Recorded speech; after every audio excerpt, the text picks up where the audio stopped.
The X-Zone Radio Show with Rob McConnell is largely an opinion talk show. All opinions, comments, or statements of fact expressed by Rob McConnell's guests are strictly their own and are not to be construed as those of the X-Zone Radio Show or endorsed in any manner by Rob McConnell, Relmar McConnell Media Company, the X-Zone Broadcast Network, its affiliated networks, stations, employees, or advertisers.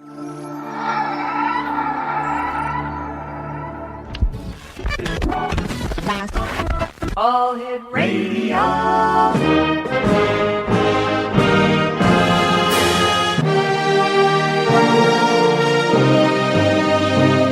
Welcome to the X-Zone, a place where fact is fiction and fiction is reality.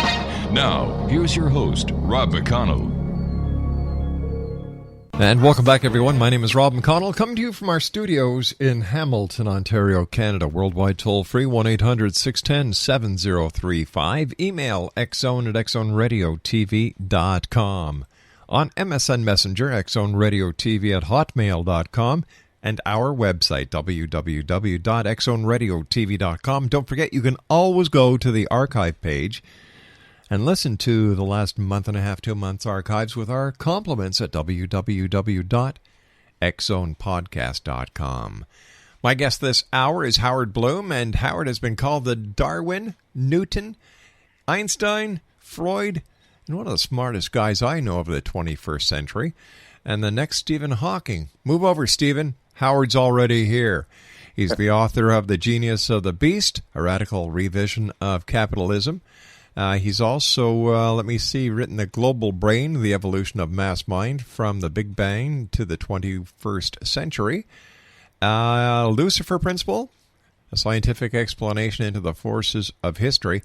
And his most recent book, which I had the pleasure of reading over the last couple of weeks, The God Problem, How A Godless Cosmos Creates. His website is www.howardbloom.net. Joining me from the Big Apple is the Big Howie. Howard, welcome back to the X-Zone. Thanks, Rob. It's a pleasure. Hey, buddy. Although I wish the issue we were talking about was the greatest pleasure, the issue we're talking about is a great vexation. But, you know, it's what's happening. We're not talking about hypothetical situations. We're not talking about what would happen if a UFO landed in front of the White House and abducted President Obama and his new good buddy Bill Clinton. But we're talking about reality here. And Howard, you and I have discussed this many a time. Reality sucks, but it's real. Yes, it's very real. And I want to read you just one quote from Mohammed Morsi, the Muslim Brotherhood president of Egypt. And he says, successive American administrations essentially purchased with American taxpayer money the dislike, if not the hatred, of the peoples of the region, meaning the Middle East. So we have a situation in which the existence of a film that apparently no one was going to see, it was extremely low quality. It was screened in a rented theater in Hollywood when it couldn't obtain any form of distribution. Almost nobody showed up for the screening. It went on to YouTube basically unnoticed, and then it became the next cause célèbre of the folks in the imams in the Islamic world who rile up hatred with things like the Danish cartoons. They look for an excuse for anti-Western hatred, and they found it. They found it in this particular film. And the result, we all know. I mean, there were riots and demonstrations all across 13,500 miles of Islamic territory. And the one that gained the most headlines, all of them were getting headlines. But then, apparently, and it's still hard to determine the results, apparently a terrorist group used demonstrations outside the American embassy in Libya to storm the American embassy and kill 3 Americans. Including Ambassador Stevens. Including Ambassador Stevens. And then our incredible delusional, it's hard to say that one side in the current electoral climate of the United States is delusional and the other is not. Each side believes the other is delusional. All right, let's hold that thought, Howard, because we've got to take our 2-minute break. Always great talking to you, my friend. Thanks very much for taking time out of your day to join us. And once again, congratulations on a super book, The God Problem. Thanks, Rob. Howard Bloom is my special guest, www.howardbloom.net. And we're talking this hour about the real world as it goes around, focusing on the Middle East. My name is Rob McConnell. Howard Bloom and I will be back on the other side of this 2-minute commercial break as the X Zone continues from our studios in Hamilton, Ontario, Canada. Don't go away.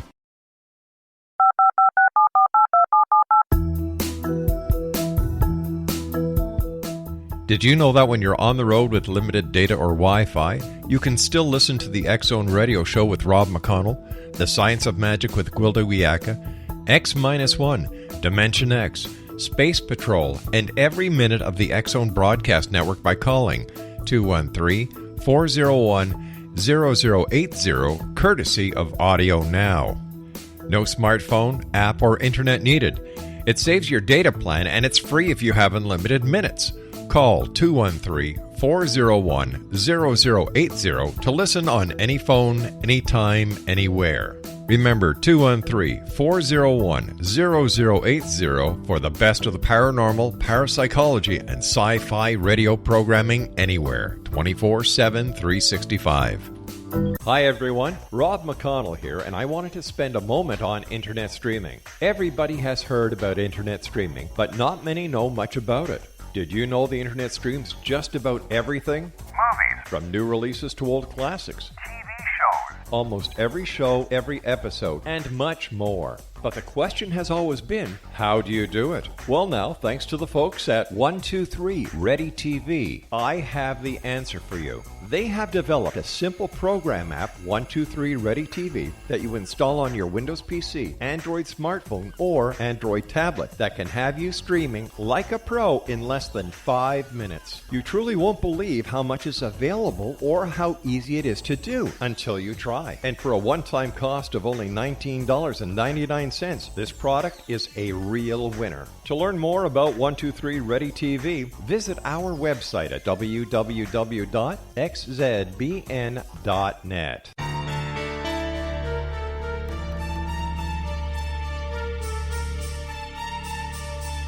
Hello, I'm Justina Marsh, and with my dad Pete, we are going to present a new show called Too Good to Be True. Together, we are aiming to discover more truths about this world and beyond. Do you have unanswered questions about the world? Do you ever wonder about aliens, conspiracy theories, or the universe? There are many shows discussing subjects such as pyramids or UFOs, but we want to relay this information based on our own research, including from spiritual means. Hopefully, listeners will be helped with their own beliefs and will appreciate the psychic insights that add to the previous research and information. We both look forward to sharing this insight and beginning this journey with our listeners. Visit xzbn.net for more information about when to listen.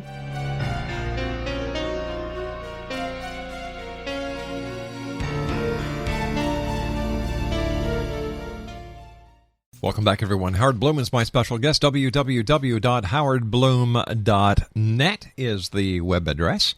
And Howard, I don't understand why people don't open their eyes and add one and one together. Is it sheer coincidence that this film, The Innocence of Muslims, was released when it was, translated into Arabic when it was, and caused all this civil unrest when it did, especially within 50 days of the next presidential election, putting a lot of pressure on both President Obama and Mitt Romney, who, by the way, in my opinion, has no common sense when it comes to world affairs.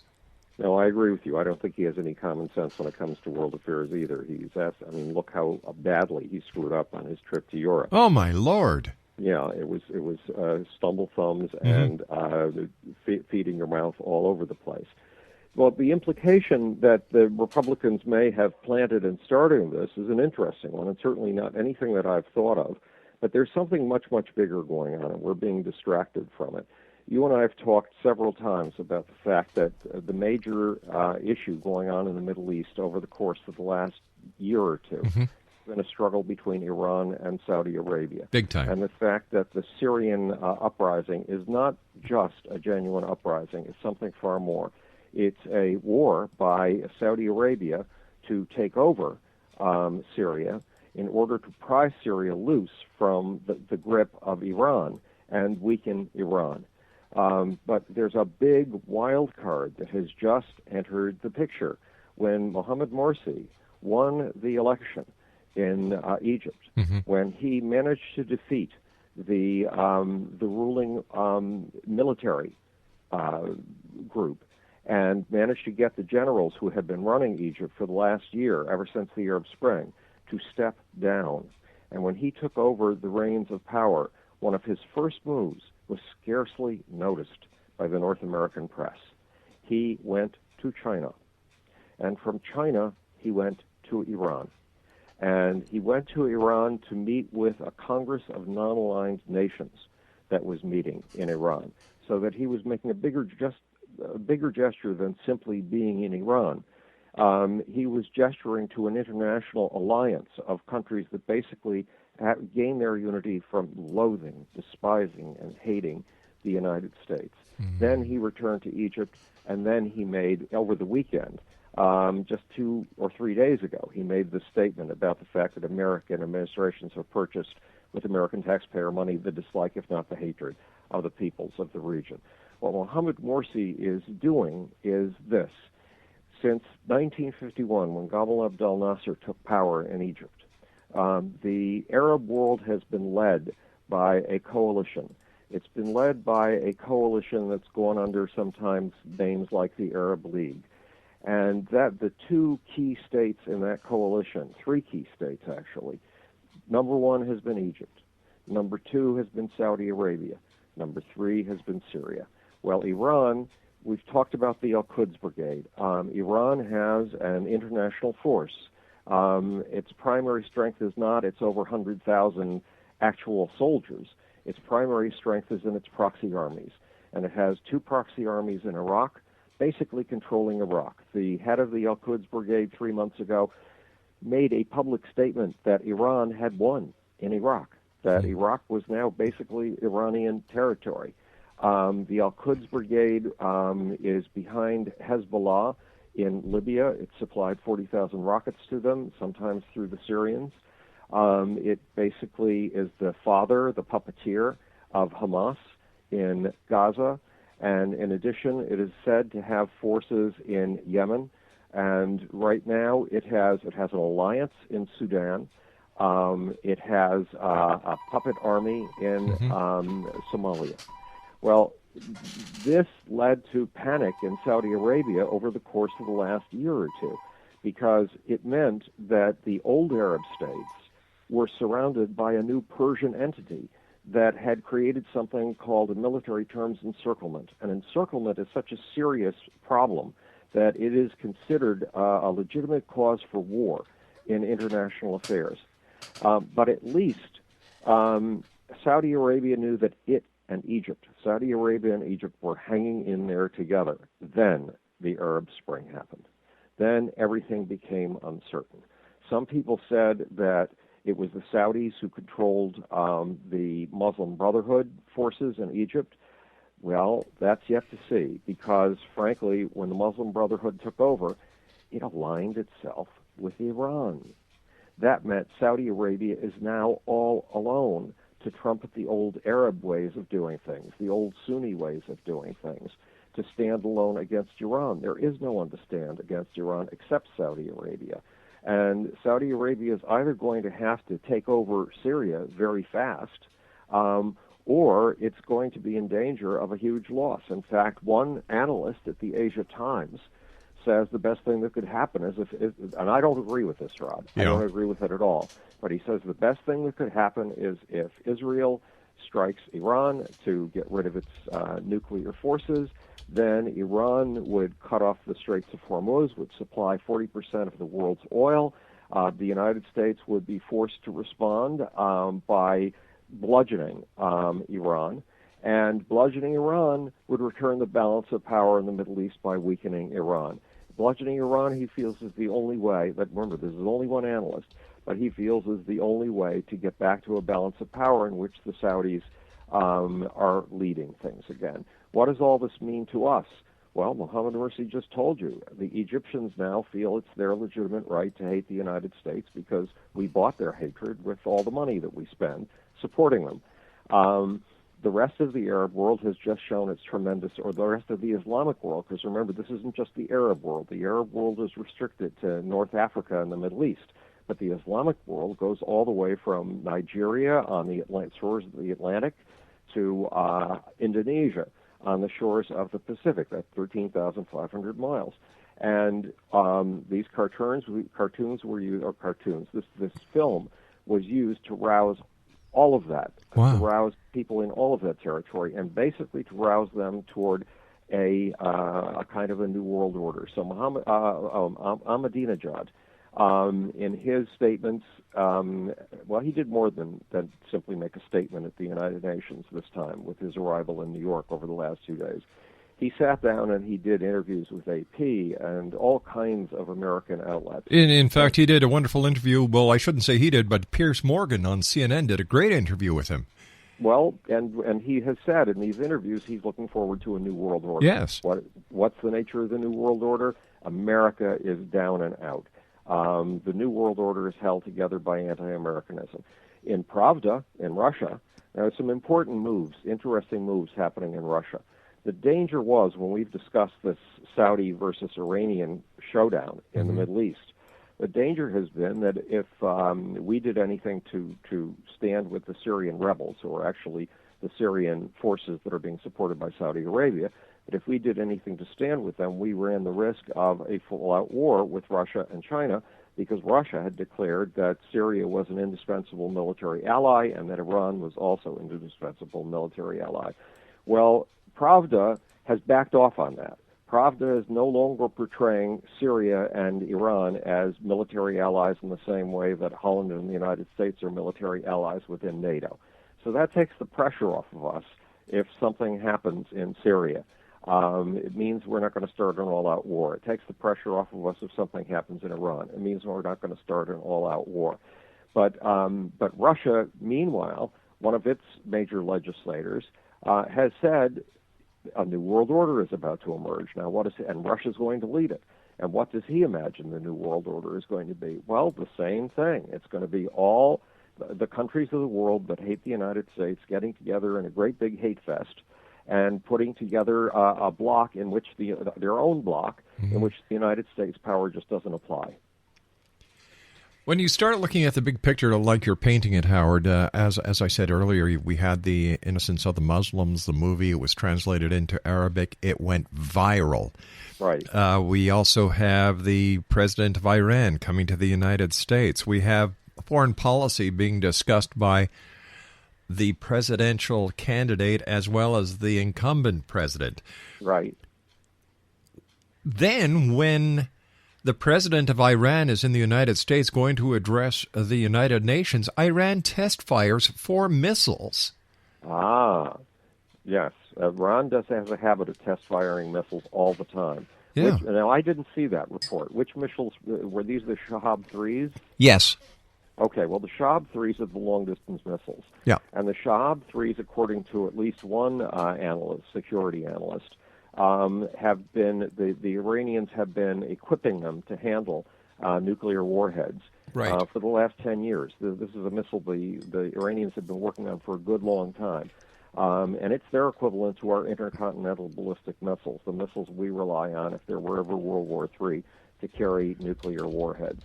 So they're making an atomic statement. On the one hand, Ahmadinejad is telling us we don't have any intention of using our nuclear facilities, of which there are approximately 40, by the way. We don't have any intention of using these facilities to make bombs. No, this is all for peaceful purposes. And at the same time, setting off a bunch of missiles capable of holding nuclear warheads. The left hand is signaling one thing and the right hand is signaling the other. It's crazy. By the way, this happened, I believe, in the Strait of Hormuz, when they claim to have done this. Now, according to other world news reports, this was all misinformation that was released by Iran. Well, that could be. Iran, the thing that the Saudis say about the Iranians is that they are the most clever, guileful, tricky people in the world. And you know the old Bloom hypothesis about the purpose of the Iraq War. We were goaded into the Iraq War by Iran, who fed us all of the information about weapons of mass destruction and tempted us into Iraq in order to do what they couldn't do. Howard, stand by. Hold that thought, my friend. You and I have to take our news break at the bottom of the hour. Howard Bloom is our guest, www.howardbloom.net. More on the other side of the news as we continue with yours truly, Rob McConnell, from our studios in Hamilton, Ontario, Canada. Don't go away. This is the X-Zone Broadcast Network, broadcasting worldwide on broadcast affiliates and satellite program providers, including CNN Broadcast Network, Sirius Satellite Network, Star Media, Good News Radio Network, Angel Broadcast Network, Wiki Broadcast Network, and WPBN TV. For more information on the X-Zone Broadcast Network, visit us at www.xzbn.net.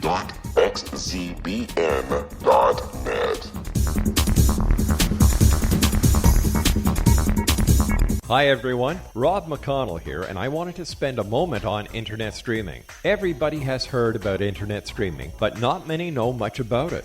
Did you know the internet streams just about everything? Movies. From new releases to old classics. TV shows. Almost every show, every episode, and much more. But the question has always been, how do you do it? Well now, thanks to the folks at 123 Ready TV, I have the answer for you. They have developed a simple program app, 123 Ready TV, that you install on your Windows PC, Android smartphone, or Android tablet that can have you streaming like a pro in less than 5 minutes. You truly won't believe how much is available or how easy it is to do until you try. And for a one-time cost of only $19.99, this product is a real winner. To learn more about 123 Ready TV, visit our website at www.xzbn.net. Welcome back, everyone. Howard Bloom is my special guest. www.howardbloom.net is the website. And I'd just like to read something here. The U.S.-Iran missile test is pure fabrication. This is from NBC News. The U.S. officials tell NBC News that Iran's claim it conducted missile tests in the Strait of Hormuz Tuesday is pure fabrication, and that there is no evidence to back up Iran's claims. The mid-range system is capable of intercepting targets at a range of 50 kilometers or 30 miles and can fly at an altitude of 75,000 feet, state-run press TV website said. A senior Revolutionary Guard commander said Tuesday that Iran test-fired 4 anti-ship missiles and hit a big target the size of a U.S. warship simultaneously, causing it to sink in just 50 seconds. According to U.S. officials, there was no missiles firing in or around the Strait or the Persian Gulf. So what do we take about this, Howard? Well, the trick is that the Iranians have been working on a very active missile program ever since the 1980s. Mm-hmm. And twice a year, approximately, Iran throws what are the equivalent of festivals of the missile. It just shows off missile after missile after missile after missile. And even the war between Iraq and Iran from 1981 to 1988 was called the War of the Missiles because each country was firing missiles at each other like crazy. So, A, there is a missile-making capability in Iran. B, the missiles that they've been working on for 10 years are the Shahab-3, which are the long-range ballistic missiles capable of carrying nuclear warheads. 4, one of the great vulnerabilities of the American Navy is its vulnerability to missiles, and in particular the vulnerability of aircraft carriers to missiles, because we rely on only 12 aircraft carriers. That's it, just 12. And if there were a missile capable of taking out an aircraft carrier, that would be the end of our force projection capability. It would change the entire equation. Now, the fact is that such a missile has existed for 20 years. It's called the Sunburn, and it was developed by the Russians. Yeah. The Chinese bought a bunch of Sunburns and have been upgrading it ever since. And it's a Mach 2 weapon. It zigzags across the face of the waters. It zigzags just over the waves. It can carry a nuclear explosive 6 times the size of the Hiroshima bomb. And you can imagine what a nuclear explosive that size would do to an aircraft carrier. We don't know. I have never seen any indication whatsoever that the Iranians are getting their hands on anything as sophisticated as that. Even though their program is sophisticated, and they even have a space program, which depends on these rockets. But in war, you can't take anything for granted. Then there's the scenario we were mentioning just before the end of the hour, and that is that Iran worked for 8 years, in 1981 to 1988, to topple Saddam Hussein with the goal of establishing an Iranian revolutionary-style government in Iraq. And it spent $1 trillion, it lost 1 million lives, and it got nowhere. So it came up with the alternative way of toppling Saddam Hussein, leaking information to America to prove that weapons of mass destruction existed in Iraq, that Saddam Hussein was making weapons of mass destruction. That campaign worked brilliantly, and yes, indeed, we went to war with Iraq, and most of us, at least I was scratching my head going, why Iraq? Exactly. What does Iraq have to do with this? Because we were allegedly replying to an attack by Osama bin Laden, who was in the foothills of Afghanistan. So there we went in, we toppled Saddam Hussein, and all the Iranians had to do was be patient. They had to be patient while we got tired of being in Iraq. And we've talked before about the fact that it looks as if the Iraqis several years ago staged peace in Iraq. It got its militias. Remember, it has proxy armies in Iraq, 2 of them. It got its proxy armies to lay down their weapons so that the Americans could declare peace and go home. And about a month ago, 2 months ago, Iran declared victory in Iraq. So now Iraq is an Iranian principality growing a little closer to Iran all the time. And if you look at all the little proxy armies dotted all around Saudi Arabia, you can see why the Saudis are getting nervous. Meanwhile, the Saudis have done their best to cultivate the Muslim Brotherhood. Many of the members of the Muslim Brotherhood, when they were thrown out of Egypt, went to Saudi Arabia. And one of them became the most popular cleric that is the most popular imam on Saudi television. He has basically an advice show based on solving problems with Quranic answers from the Quran, and he's a huge star. And he's a guy who flew, remember in the days of Tahrir Square, he flew from Saudi Arabia to Egypt and was treated as a superstar at Tahrir Square. Would he be the American equivalent to Billy Graham? He'd be bigger than that. Wow. Because he'd be sort of the American equivalent to what the 700 Club plus Pat Roberts plus little round, what's his name, who died last year or the year before. Oral Roberts. Yeah, I mean, he's closer to Oprah. Wow. And now it looks as if the Saudis may have made a big mistake in cultivating the Muslim Brotherhood, because one of the Muslim Brotherhood's goals, according to one interpreter, is to topple the Saudi royal family and establish a Muslim Brotherhood government in Saudi Arabia. And by undermining the Syrian government of Bashar al-Assad, what the Saudis may have bought themselves is a plate of poison instead of a plate of porridge, because there's a very strong chance that the Muslim Brotherhood would be the only force capable of taking over in Syria if Assad is to fall. This would mean the end of the Saudi royal family. They've been playing with very dangerous cards, and we learned what it was to play with an explosive card deck in 1979 when we were supporting, and the years just before that, when we were supporting a group of freedom fighters in Afghanistan who later turned into Al-Qaeda, and which included Osama bin Laden. Be careful of the groups that you cultivate as your allies, because when their only means of affecting political change is through violence, it is very likely that they will use that violence on you. And I can show you example after example after example in history of this kind of blowbacks. The Chinese, for example, used to think that they were being clever and saving money on military budgets by supporting groups that opposed their enemies. Well, guess what? In some cases, when those groups that the Chinese had been supporting defeated China's enemies, their next step was to go after China itself. And in some cases, they ended up marching through the streets of the Chinese capital and taking the Chinese emperor as a prisoner and replacing him with one of their own people. So we have to be careful of blowback, and the Saudis have to be very careful of blowback, and the game is afoot right now. And whether Morsi succeeds in allying himself with Iran and thus basically marginalizing Saudi Arabia and changing the entire Middle Eastern equation is yet to be seen. What do you think the possibilities are, Howard, of the civil unrest that we're watching in 50 countries on the other side of the Great Pond are going to find themselves to homeland America? Well, now what groups are you thinking of that we're supporting? Well, not groups that we're supporting, groups that are causing the civil unrest in these 50 countries. These groups have been, look, in Global Brain, The Evolution of Mass Mind from the Big Bang to the 21st Century, my second book. That book is about how subcultures compete within a society. And the winning subculture manages to control the whole perceptual apparatus. It controls the eyes and ears of the society. It controls the radio, the television, the newspaper, the way that everybody gets to see. And in a country like Pakistan, for example, the militant groups, the Islamic militant groups have been fighting to take the whole ball of wax for a long time. And they've been using...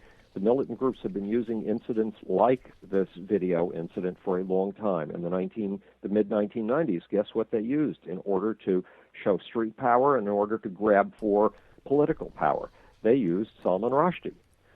It was the street mobs of Pakistan that called for Salman Rushdie's head and that resulted in getting a price put on his head by, of all people, the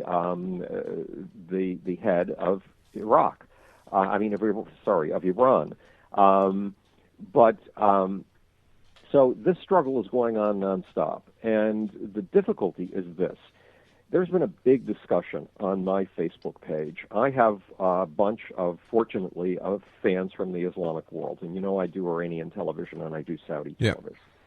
And when this whole incident of the riots over the video came out, the anti-Islamic video, a discussion started on my webpage, and many people were down on Islam, and then one of my Islamic followers perked up and said, please don't mistake the things that are being done in the streets of Libya, Tunisia, Indonesia right now for as accurately reflecting the views of all Muslims. They do not accurately reflect the views of all Muslims. Most Muslims, he said, are tolerant or pluralistic and want the same things that you do.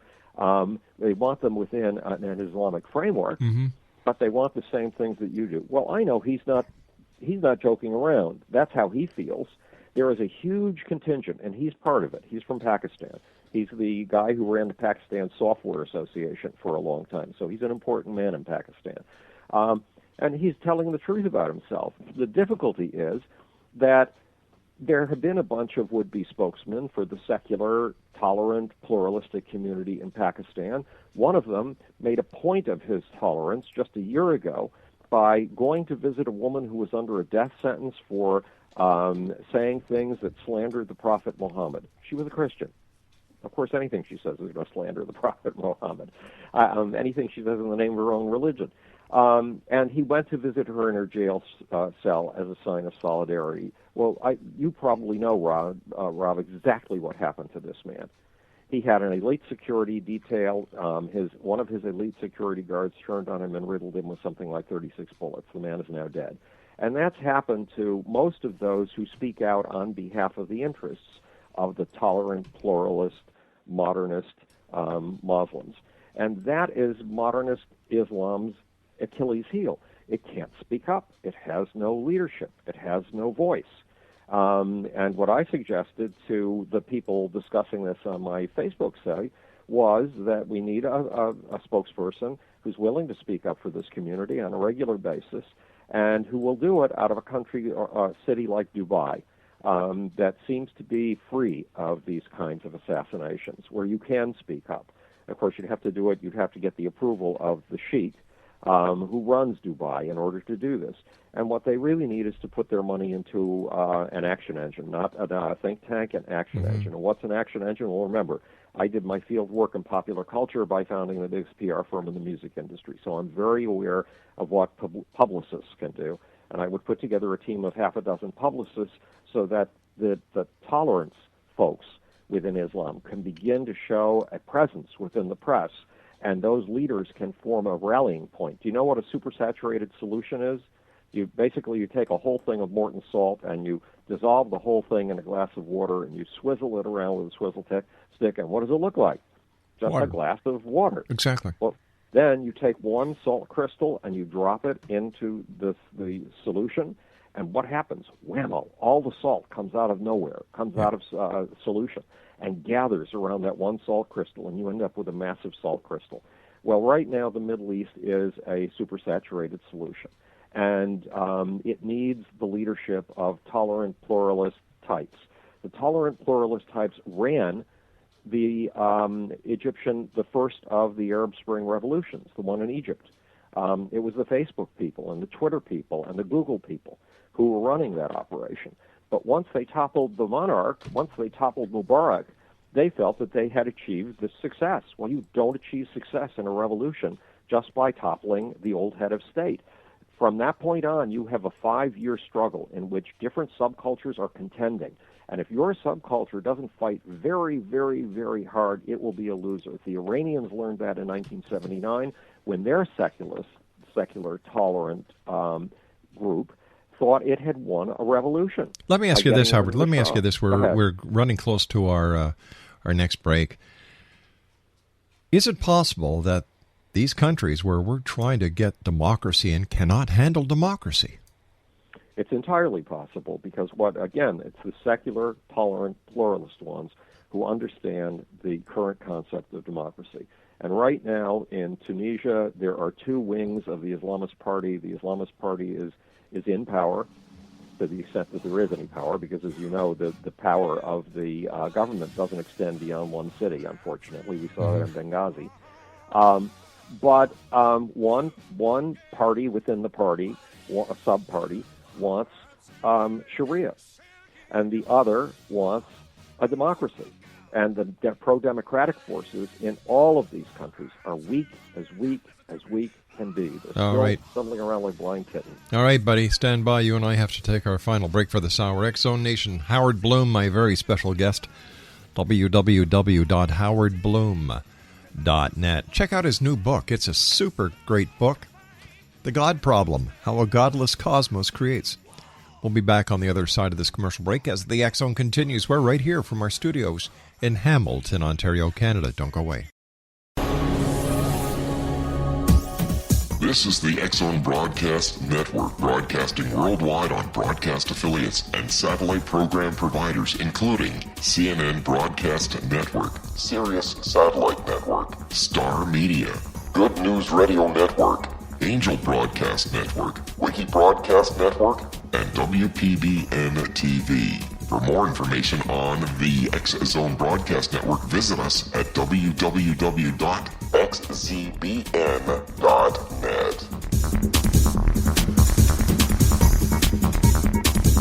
Hello, I'm Pete Marsh. With my daughter Justina, we will be presenting the new radio show, Too Good to Be True. If something seems too good to be true, it usually is. But with the help of Justina's amazing gifts, we're going to gain insight into questions that don't yet have complete answers.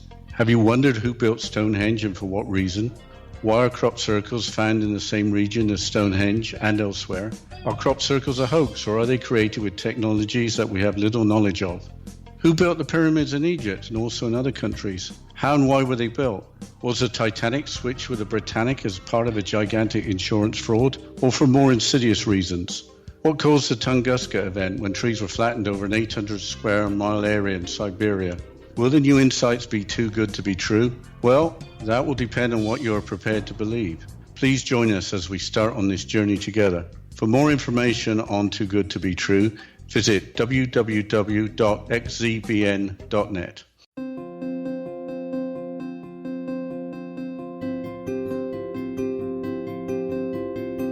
Dreams Stories are our personal gateways into infinite wisdom. Don't miss shamanic counselor and indigenously trained dream decoder Sandra Corcoran's inspiring book, Shamanic Awakening Between the Dark and the Daylight. This remarkable work chronicles Sandra's 35 years of experience with diverse wisdom keepers and her initiations throughout the Americas and across the British Isles, Turkey, Greece, and Egypt. Sandy's knowledge of symbology, psychology, and myth influence her dream blog and workshops. Sandy offers private tarot readings, international journeys, a meditative CD, as well as her book, Shamanic Awakening, to encourage you as you navigate this earth walk, creating a deeper connection to yourself and all that is. Find this and more at Sandy's website, starwalkervisions.com.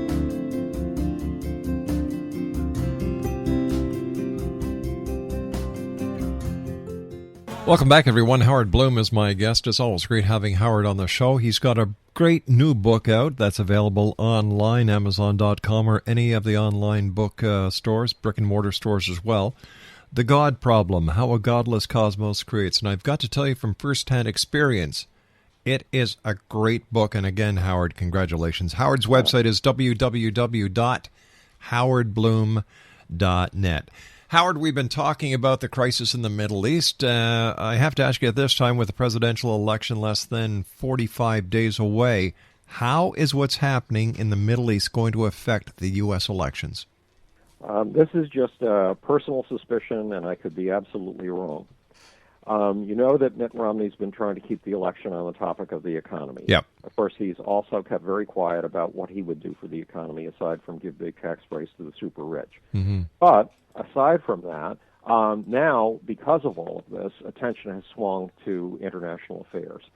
And even though Romney's accusation that Obama has been weak in international affairs may have some element of truth to it, the fact remains that Romney made a very big impression when he went to England and when he blew it immediately. Oh, when he big put time. his foot in his mouth, right? Yep.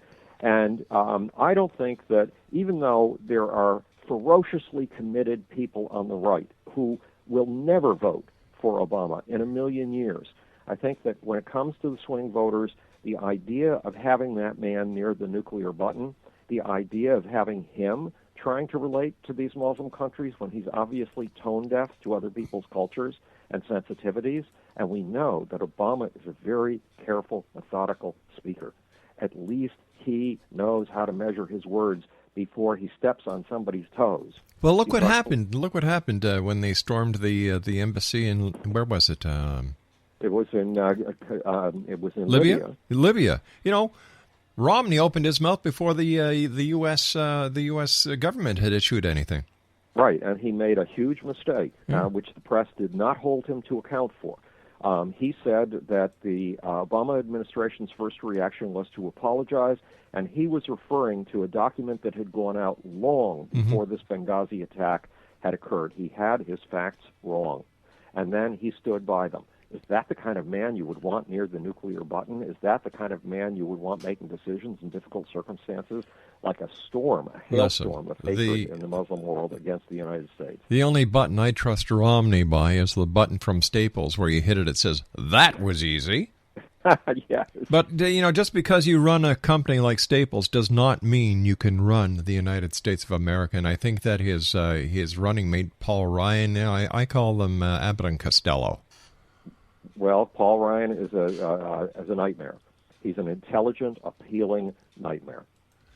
And he's a nightmare because he would disembowel the American government. There is this illusion on the right that you don't need roads, you don't need the Internet, you don't need any of the things that government has provided except a huge military budget. And it's the huge military budget that has sapped our treasury and turned us into paupers. Howard, as usual, whenever you're with us, time goes by way too fast, my friend. So until the next time you and I meet here in the X-Zone, thank you very much, Howard, for joining us. Continued success, and X-Zone Nation, do yourself a favor. Go out and get a copy of The God Problem, How a Godless Cosmos Creates. It'll get you thinking. Howard Bloom, www.howardbloom.net. We'll be back on the other side of this commercial break with the news as the X-Zone continues with yours truly, Rob McConnell, from our studios in Hamilton, Ontario, Canada. Don't go away.